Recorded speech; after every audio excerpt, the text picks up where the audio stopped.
Introduction. False flag. In the vast tapestry of military history, an intriguing element stands out for its cunning and suspense. False flag operations. These maneuvers, executed with the intention of disguising the real source of responsibility and attributing blame to others, are tales of deception and strategy that challenge our perceptions of loyalty and truth. Originally, the term false flag emerged in the 16th century, describing the naval tactic of a ship flying the flag of a neutral or enemy country to conceal its true identity, a practice initially used by pirates and privateers. Over time, the notion of a false flag expanded beyond the seas. Today, the term also encompasses actions of countries that orchestrate attacks against themselves, disguised as acts of enemy nations or terrorists, providing pretexts for domestic repression or foreign military aggression. These operations, carried out both in times of peace and war, are a complex dance of deception and manipulation, where reality is distorted for the benefit of hidden strategies. In land warfare, the false flag tactic is a tool of deception allowed under certain circumstances. It is considered acceptable as long as the deception is not perfidious, meaning the deception must be abandoned before opening fire on the enemy, which means that the false flag can be used to confuse the enemy, but it cannot be used for surprise attacks. In naval warfare, it is established that the false flag must be lowered and the true one hoisted before combat. This ensures that the enemy has the opportunity to properly identify their opponent before entering battle, thus avoiding a perfidious deception. This practice not only confused the enemy, but also wove a web of complexity into historical narratives. A fascinating example of this was the Battle of Trinidad in 1914, where the British auxiliary cruiser RMS Carmania faced the German auxiliary cruiser SMS Cap Trafalgar. During World War II, these tactics reached new levels of sophistication. The German raider Cormoran, disguised as a Dutch merchant ship, surprised and sank the Australian light cruiser HMAS Sydney, marking a significant psychological victory for Germany. In a clever twist of strategy, the British in the Saint Nazaire raid used a Kriegsmarine ensign to capture a German codebook, demonstrating the effectiveness of such strategies. Regulations on aerial warfare also reflect the importance of authenticity and transparency. A set of rules drafted by a commission of jurists in The Hague in the 20s of the last century clearly established that military aircraft must carry external markings indicating their nationality and military character, prohibiting the use of false external markings. In land warfare, Operation Greif, planned and commanded by Otto Skorzeny during World War II, highlights the delicate line separating acceptable deception and violations of the laws of war. Skorzeny, although not declared guilty of a crime for ordering his men to act in American uniforms, faced warnings from German legal experts that fighting in such uniforms would be an infringement. These complex false flag operations, with their layers of deception and shadows of moral ambiguity, are not simply passing episodes in military history. They offer us a window into the psychology of war, where perception and reality intertwine in a deadly dance. False flag operations are a reminder that in the game of global power, sometimes appearances can be as deceptive as the intentions behind them. Russo-Swedish War. In the twilight of the 18th century, the fate of Europe intertwined with the subtle play of diplomacy and military strategy. In this intricate tapestry, a story emerges with the subtlety of a whisper and the strength of thunder, the prelude to the Russo-Swedish War. In 1788, in the silent halls of the Royal Swedish Opera, a tailor received an unusual order to make Russian military uniforms. This act of sewing, mundane in appearance, was the harbinger of a deception that would mark history. Swedish soldiers dressed in these uniforms stealthily deployed towards Pumala, a Swedish outpost on the border with Russia. On the 27th of June 1788, the tranquil landscape of Pumala was shaken by a carefully orchestrated skirmish. The gunfire and chaos, designed to appear like a Russian attack, resonated beyond the trees, reaching the streets of Stockholm and awakening fervent outrage. In the halls of the Reichstag of the Estates, the Swedish National Assembly, the impact of Pumala was immediate and profound. Previously reluctant to the idea of an offensive war against Russia, the members of the Reichstag now found themselves propelled by a sentiment of national outrage and a desire for justice. The Pumala Incident, woven with the thread of deception, had changed the course of political opinions, opening the door to previously unthinkable possibilities. At the center of this whirlwind stood King Gustav III of Sweden, a monarch whose ambition and cunning extended beyond the limits of his constitutional authority. Unable to initiate unprovoked hostilities without the consent of the estates, Gustav III saw in the Puumala incident the golden key to unlock his military aspirations. This moment of audacity and deception marked the beginning of the Russo-Swedish War, a conflict that would extend from 1788 to 1790. The story of Puumala and the beginning of the Russo-Swedish War transports us to an era where truth and fiction dangerously dance together. This episode, more than a simple act of aggression, reflects the complexity of the European politics of the time and the cunning of leaders who sought to manipulate the international stage to their advantage. Gustav III's ability to leverage a manufactured event and turn it into a catalyst for war is a testament to the power of perception and propaganda. Franco-Prussian War. On the stifling afternoon of the 13th of July, 1870, the wheels of history turned with a bold and cunning whisper. Otto von Bismarck, the Grey Eminence of Prussia, published the Ems Dispatch, an internal message from King Wilhelm I to Bismarck. However, the version released to the public was twisted, transformed by Bismarck to simulate a grave snub by the king towards the French ambassador.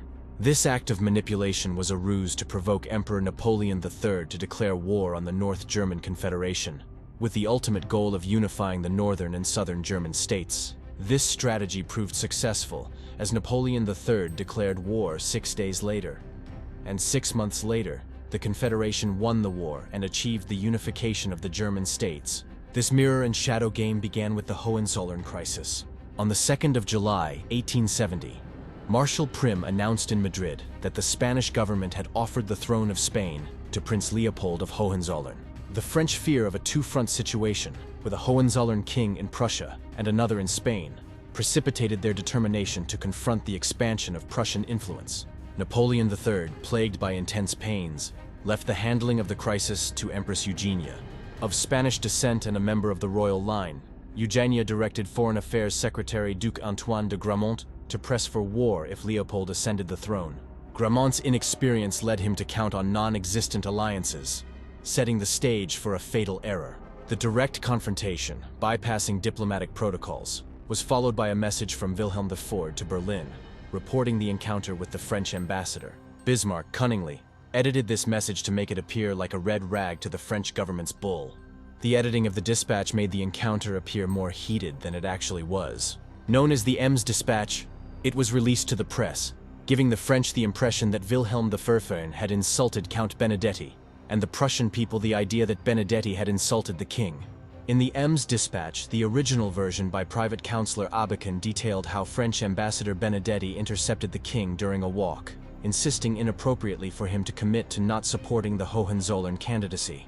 This version narrates the king's firm refusal, his severity at the end of the conversation, and his decision not to receive Benedetti again, communicating through an aide.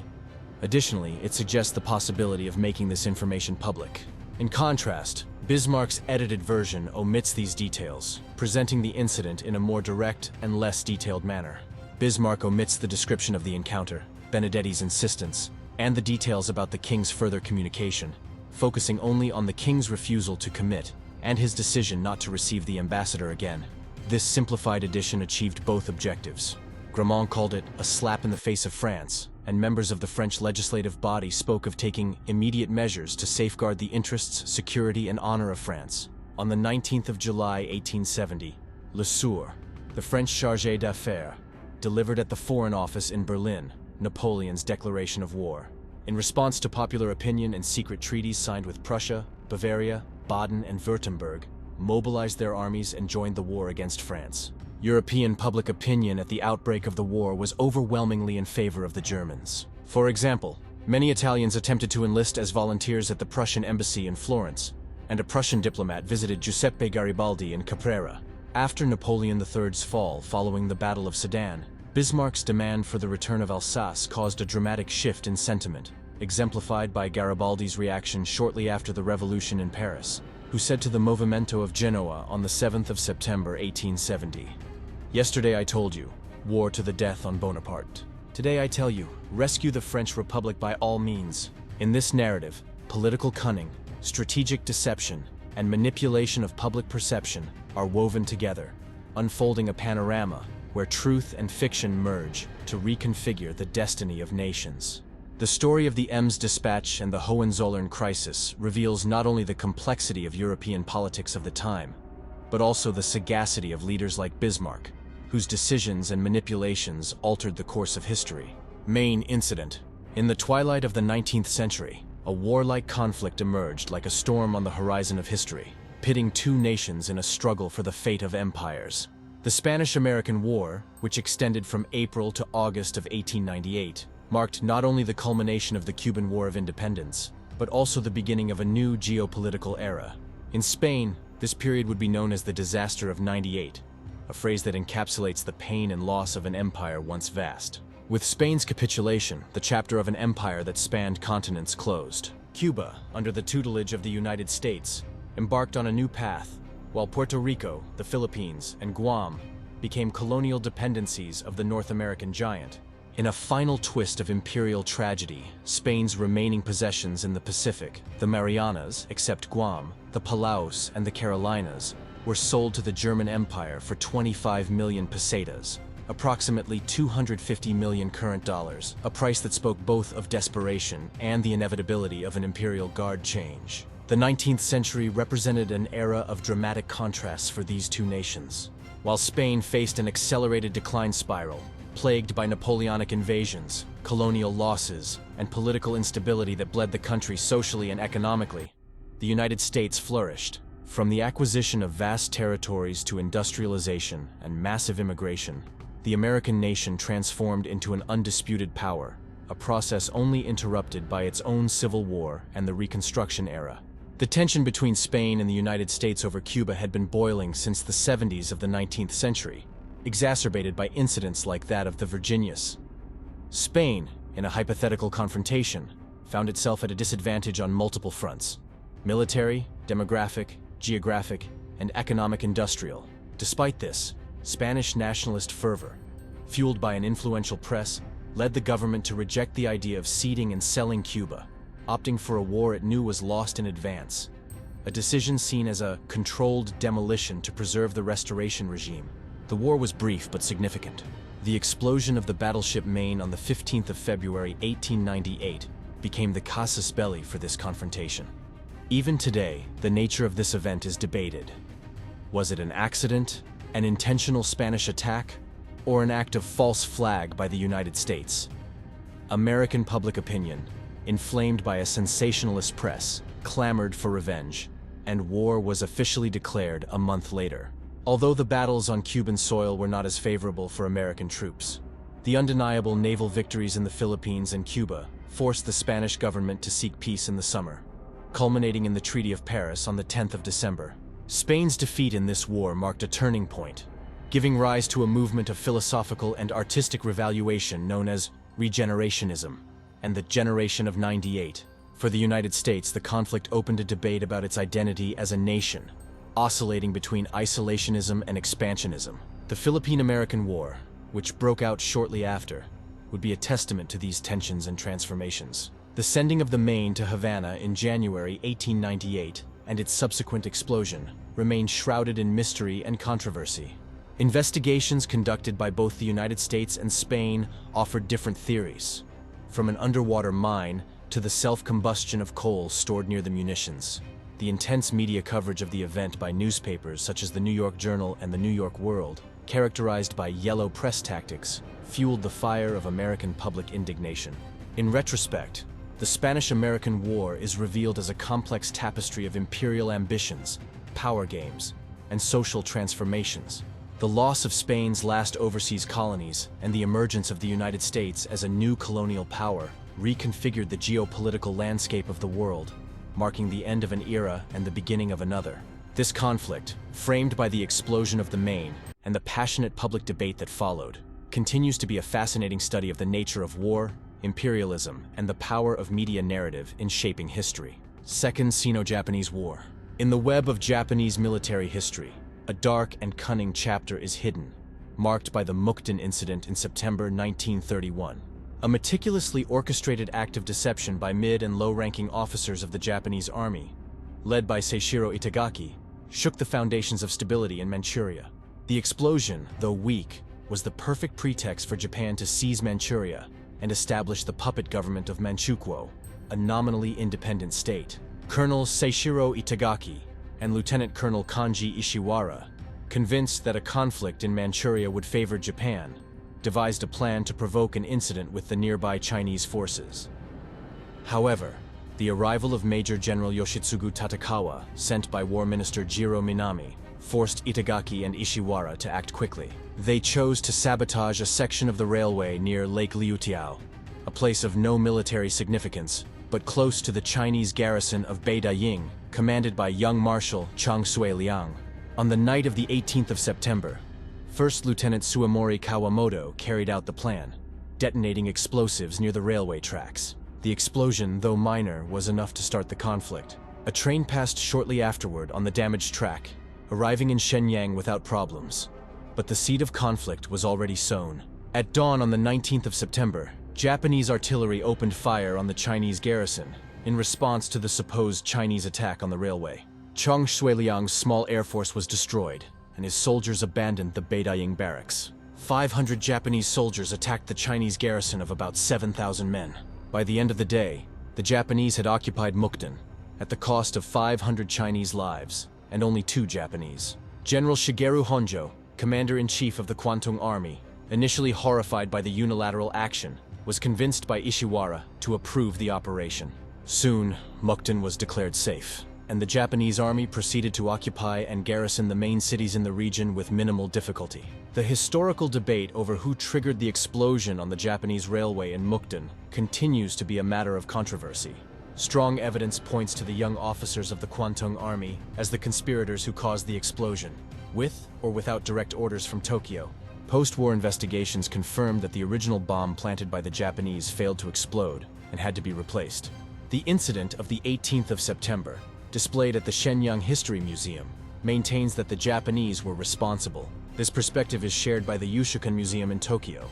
David Bergamini, in his book Japan's Imperial Conspiracy, suggests that the incident and Japanese invasion were planned by high-ranking officers, a conclusion supported by historian James Wieland. The approach of the League of Nations and the Lytton Report has also been a subject of debate.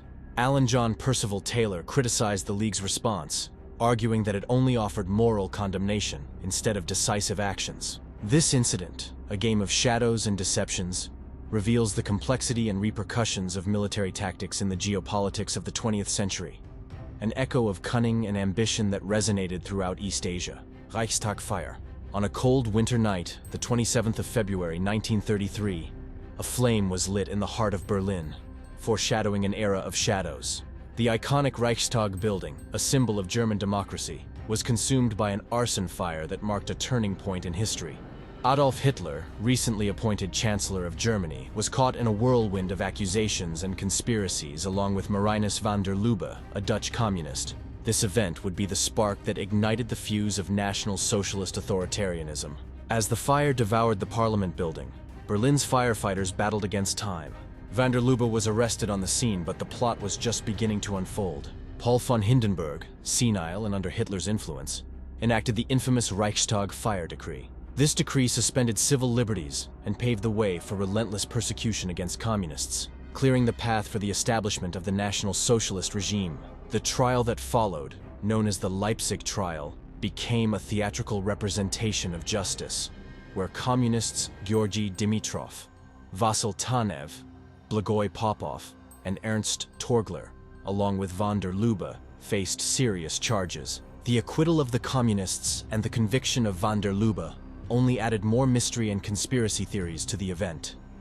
The question of who was really responsible for the Reichstag fire remains a subject of intense debate. Some historians, based on archival evidence, suggest that the fire was a false flag operation planned and ordered by the National Socialists. The Reichstag building, a silent witness to history, remained in its damaged state for decades, only to be restored years later as a reminder of the dark days of the National Socialist regime. The political context behind the fire was equally turbulent. Following the German federal elections of November 1932, the National Socialists, though they had the majority, did not fully control power. Hitler asked Hindenburg to dissolve the Reichstag, setting new elections for the 5th of March. In this politically charged environment, the Reichstag fire was presented as a sign of the imminent communist revolution, a narrative that Hitler exploited to consolidate his power. On the night of the fire, Hitler and Joseph Goebbels, dining together, initially received the news with disbelief. However, upon arriving at the Reichstag, the magnitude of the disaster became evident. Hermann Göring, Minister of the Interior of Prussia, quickly accused the communists, providing Hitler with the opportunity to declare the fire as a divine omen of a communist revolt. The political consequences of the fire were immediate and severe. The following day, Hindenburg, under Hitler's influence, invoked Article 48 of the Weimar Constitution, implementing the Reichstag Fire Decree. This decree suspended most civil liberties and allowed the National Socialists to persecute and imprison their political opponents, mainly communists. The campaign of fear and repression led to thousands of arrests, including leaders of the Communist Party of Germany. In this climate of fear and repression, the elections of the 5th of March were held, with the National Socialists increasing their share from 33% to 44%. Despite this increase, they did not achieve the desired majority. However, the ongoing suppression of the Communist Party and concerns about national security played in favor of the National Socialists, allowing them to pass the Enabling Act on the 23rd of March. This law granted Hitler dictatorial powers, marking the end of the Weimar Republic and the beginning of the Third Reich. The subsequent trial in Leipzig attracted worldwide attention. Broadcast on the radio and with the presence of numerous international journalists, the trial became a media spectacle. Von der Lubbe and his co-accused faced charges of premeditated arson and attempting to overthrow the government. Despite the accusations, the trial ended with the acquittal of the communists and the conviction of von der Lubbe, who was executed. This verdict did not satisfy everyone, and suspicion of manipulation by the National Socialists arose. Walter Gemp, the chief of the Berlin Fire Brigade at the time, was dismissed and later murdered in prison for presenting evidence that suggested National Socialist involvement in the fire. His death served to silence others who might have exposed the truth. The responsibility for the fire remains a topic of controversy. Some scholars, like William Shirer, maintain that von der Lubbe was used as a pawn in a National Socialist conspiracy, while others believe he acted alone. Over the years, opinion has oscillated between these two theories. In 1967, a court in West Berlin upheld the 1933 conviction, but in 1980, another court overturned the verdict, although this decision was later nullified. However, in January 2008, von der Lubbe was posthumously pardoned under a 1998 law that exonerated people unjustly convicted during the National Socialist era. Soviet Union's false flag attack on Finland. In the murky depths of the 26th of November 1939, an episode was orchestrated that would change the course of history: the shelling of Manila. In this small Soviet village near Belostrov, the Red Army of the Soviet Union executed an attack that would be falsely attributed to Finland. This false flag operation provided the Soviet Union with considerable propagandistic momentum and the casus belli to launch the Winter War just 4 days later. Historians have concluded that the shelling of Manila was a fabrication carried out by the Soviet State Security Agency, NKVD. In an international scenario where mutual non-aggression treaties such as the Treaty of Tartu of 1920 and the non-aggression pacts between Finland and the Soviet Union signed in 1932 and 1934 prevailed, the Soviet Union sought a legal pretext for war. In a context where even National Socialist Germany had orchestrated the similar Gleiwitz incident to withdraw from its non-aggression pact with Poland, Soviet war games in March 1938 and 1939 had contemplated a scenario where border incidents at Manila would trigger war. 7 shots were fired, and 3 Finnish observation posts detected their impact, estimating that the explosions occurred approximately 800 meters inside Soviet territory. Finland proposed a neutral investigation into the incident, but the Soviet Union rejected this offer and broke diplomatic relations with Finland on the 29th of November. Materials in the private archives of Soviet leader Andrei Zhdanov show that the incident was orchestrated to portray Finland as the aggressor and justify an offensive. The Finnish side denied responsibility for the attacks, identifying Soviet artillery as their origin. The war diaries of the nearby Finnish artillery batteries showed that Manila was out of their range, as they had retreated to prevent such incidents. The Soviet Union then renounced the non-aggression pact with Finland, and on the 30th of November 1939, launched the first offensives of the Winter War. American journalist and author John Gunther wrote in December 1939 that the incident was as clumsy and obviously fabricated as all those incidents have been since Mukden in 1931. The Finns conducted an immediate investigation, concluding that no Finnish artillery or mortar could have reached the village of Manila. Field Marshal Carl Gustav Emil Mannerheim had ordered all Finnish cannons to be withdrawn out of range. Russian historian Pavel Aptekar analyzed declassified Soviet military documents and found that daily reports from troops in the area did not report any personnel losses during the relevant period, leading him to conclude that the shelling of Soviet troops was staged. In his 1970 memoirs, Soviet Premier Nikita Khrushchev wrote about the start of the Winter War. "We had fired our salvo, and the Finns responded with their own artillery fire. De facto, the war had started. Of course, there is another version of the events. It is said that the Finns started firing first and that we were forced to respond. It's always like that when people start a war. They say, 'You fired the first shot,' or 'You slapped me first and I'm just returning the blow.'" On the 18th of May, 1994, Russian President Boris Yeltsin denounced the Winter War, labeling it a war of aggression. During the Continuation War, the Finnish 18th Army Division reached Rajajoki on the 31st of August 1941 and began preparations to take the village of Manila.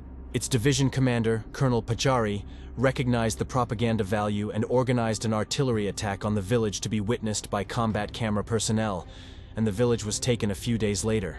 In his report to the headquarters in Mikkeli, Pajari declared that, on the 31st of August 1941, the 18th Division carried out the shelling of Manila.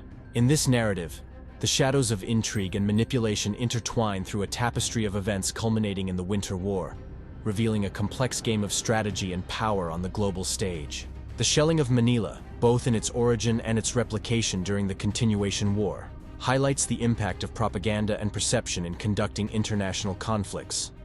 A legacy that endures in historical analysis and understanding of the events that shaped the 20th century. Germany's false flag attack on Poland. In the prelude shadows of World War II, one of the most infamous ruses was staged, the Gleiwitz Incident. On the night of the 31st of August 1939, the world witnessed a sinister theatrical act orchestrated by National Socialist Germany. This false flag at the radio station Sender Gleiwitz, in then German Gleiwitz, now Gliwice, Poland, was the fabricated prelude by Germany as the casus belli to justify the invasion of Poland. Adolf Hitler, in a radio speech, condemned the acts and announced the German plans to attack Poland, starting the war at dawn the next day. Contrary to the German narrative, the assailants of Gleiwitz were not Poles, but German SS officers dressed in Polish uniforms. In his declaration of war, Hitler did not mention the Gleiwitz incident, but grouped all the provocations orchestrated by the SS as a supposed Polish assault on Germany. This incident is the most known of Operation Himmler, a series of special operations carried out by the Schutzstaffel, SS, to serve German propaganda at the start of the war. The operation intended to create the appearance of a Polish aggression against Germany to justify the invasion of Poland. On the 3rd of September, Britain and France declared war on Germany, thus beginning the European theater of World War II. The fabricated evidence for the Gleiwitz attack by the SS was provided by Officer Alfred Naujoks in 1945. Much of what is known about the Gleiwitz incident comes from the testimony of SS Sturmbannführer Alfred Naujoks at the Nuremberg trials. In his statement, he claimed he organized the incident under orders from Reinhard Heydrich and Heinrich Müller, head of the Gestapo.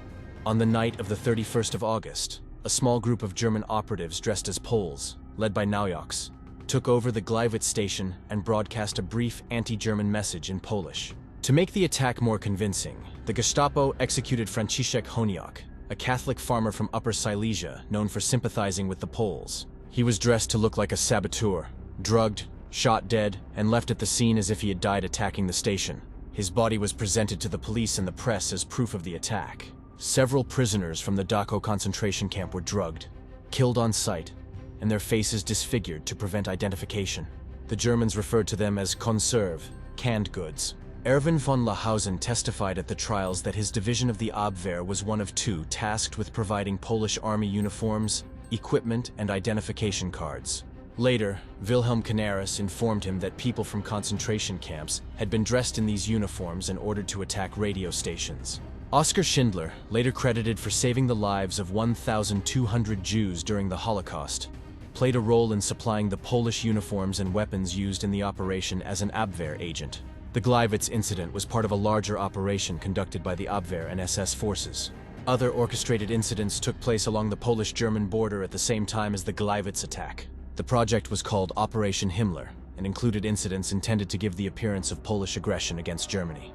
German newspapers and politicians, including Adolf Hitler, had been accusing the Polish authorities for months before the 1939 invasion of organizing or tolerating the violent ethnic cleansing of ethnic Germans living in Poland. Hitler cited the border incidents in a speech in the Reichstag on the day of the invasion, using 3 of them as justification for his invasion of Poland. Hitler had told his generals on the 22nd of August, "I will provide a propagandistic casus belli. It doesn't matter if it's credible. The victor will not be asked whether he told the truth." International reactions were skepticism and doubt. American correspondents were summoned to the scene the next day, but neutral parties were not allowed to investigate the incident in detail, and the international public doubted the German version of the incident. This meticulous act of deception, a dark machination woven in the shadows of diplomacy and war, marked a somber prelude to the most devastating conflict of the 20th century, revealing the depth and scope of deception in global power politics. Gulf of Tonkin Incident. In the vast and turbulent stage of Southeast Asia, an episode marked a critical turning point in the history of the Vietnam War. The Gulf of Tonkin Incident. His event, combining a real confrontation on the 2nd of August 1964 and another supposedly fabricated 2 days later, became the catalyst for a dramatic intensification of U.S. involvement in the war. The narrative of these attacks, presented in videos and reports, provided President Lyndon Baines Johnson with the pretext to request a significant expansion of military operations in Vietnam, escalating the number of 60,000 U.S. soldiers already present to 500,000 at the height of the conflict. The first attack, undoubtedly real, occurred when the USS Maddox, navigating in international waters 28 miles off the coast of North Vietnam, as per U.S. statements at the time, encountered 3 North Vietnamese patrol boats. The commander of the Maddox, Captain John Joseph Herrick, ordered to fire if the boats approached within 10,000 meters. This confrontation culminated with the withdrawal of the Vietnamese patrol boats, leaving several wounded and 4 dead on the North Vietnamese side, while the Maddox suffered no significant damage. The supposed second attack is where the story plunges into the shadows of deception.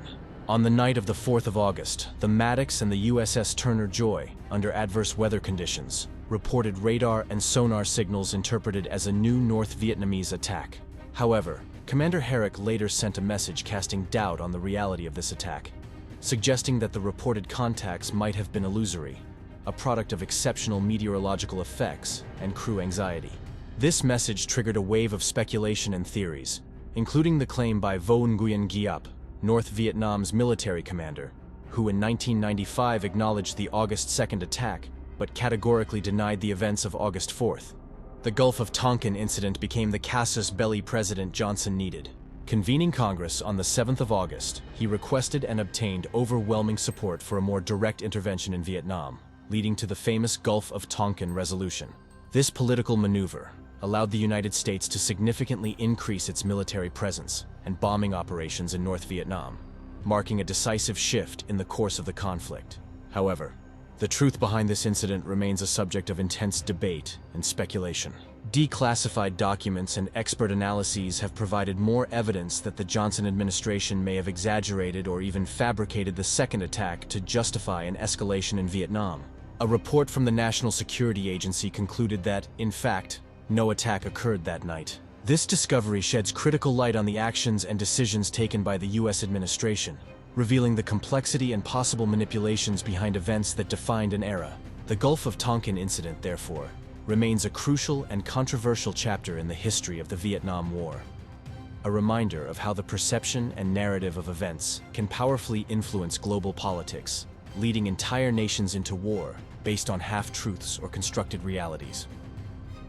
This story is a somber echo of the dangers inherent in political and military decision-making, where truth often can be the first casualty. Lavon Affair. In the summer of 1954, the waters of political intrigue and espionage stirred intensely in Egypt with the initiation of Operation Susanna, a failed attempt at subterfuge by Israel. This operation, shrouded in mystery and controversy, involved a false flag tactic where a group of Egyptian Jews, recruited by Israeli military intelligence, placed bombs in civilian targets owned by Egyptians, Americans, and Britons, cinemas, libraries, and American educational centers. The bombs, timed to explode hours after closing, aimed to be attributed to the Muslim Brotherhood, Egyptian communists, unspecified malcontents, or local nationalists. The goal was to create an atmosphere of violence and instability that would induce the British government to maintain its troops in the Suez Canal area. Fortunately, the operation caused no casualties among the population, but it did result in the death of 4 operatives. This event, later known as the Lavon Affair, after Israeli Defense Minister Pinchas Lavon, who was forced to resign due to the incident, illustrates the complexity and risks inherent in intelligence operations and false flags. Initially referred to in Israel as the unfortunate affair or the bad business, the Israeli government denied its involvement until 2005, when the surviving agents were honored by Israeli President Moshe Katsav. Operation Susanna aimed to influence US and British foreign policy in the region. The early 50s saw the United States adopting a more active policy of support for Egyptian nationalism, in contrast with the British policy of maintaining its regional hegemony. Israel feared this policy would strengthen Egyptian President Gamal Abdel Nasser's military ambitions toward Israel. Frustrated by diplomatic means, Colonel Binyamin Ghibli, chief of the Israeli military intelligence Aman, initiated the operation to reverse the British decision to withdraw from the Suez Canal. The secret cell, Unit 131, existing since 1948 and under a man since 1950, was activated in the spring of 1954. On the 2nd of July, the cell detonated bombs in a post office in Alexandria, and on the 14th of July, they bombed the United States Information Agency libraries in Alexandria and Cairo, as well as a British theater. The homemade bombs, composed of acid over nitroglycerin, were hidden in books and placed on library shelves just before closing, exploding hours later, causing minimal damage and injuring no one. Israeli agent Avri Elad, under the identity of Paul Frank, a former SS officer with National Socialist connections, was sent to oversee the operation. Elad, accused of informing the Egyptians, resulted in the arrest of 11 suspects, including Egyptian Jews and undercover Israelis. 2 of the suspects, Yosef Karman and Israel Meir Max Beneth, committed suicide in prison. The trial in Egypt began on the 11th of December 1954 and concluded on the 27th of January 1955. 2 defendants were sentenced to hanging, 2 were acquitted, and the rest received long sentences. Maurice Orbach, on behalf of Winston Churchill and the World Jewish Congress, interceded for the condemned, but President Nasser retracted his promise to pardon them, executing 2 Muslim Brotherhood members in retaliation. The resulting political scandal in Israel was considerable. Prime Minister Moshe Sharet, Defense Minister Pinchas Lavon, and Intelligence Chief Ghibli were embroiled in a conflict of accusations and denials. Lavon's resignation and David Ben-Gurion's succession as defense minister marked a period of political turbulence in Israel. The Lavon Affair and Operation Susanna proved disastrous for Israel in multiple ways. Loss of credibility and status in its relations with the United Kingdom and the United States, internal political upheaval, and division within the Mapai party.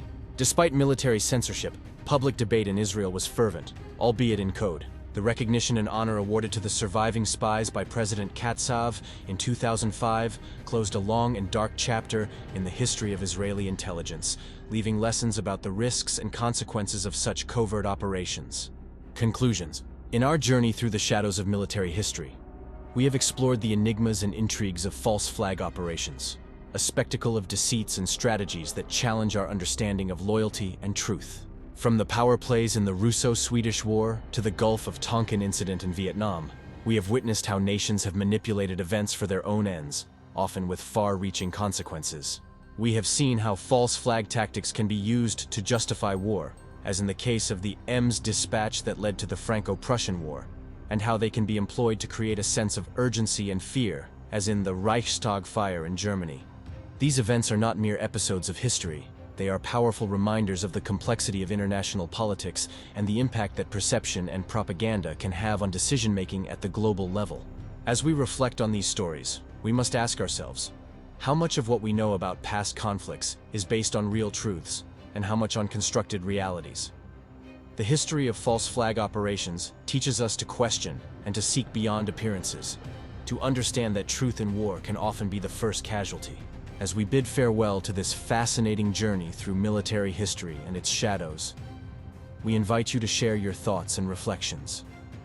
What has surprised or impacted you the most about these stories of deceptions and strategies? Do you believe history could have taken a different course if these events had not occurred? Leave your comments and join the conversation to delve deeper into the intricacies of military history. Your perspective is valuable in our ongoing quest for understanding and truth. Do you know the macabre truth behind Joan of Arc's execution at the stake? Click on Yes and discover it.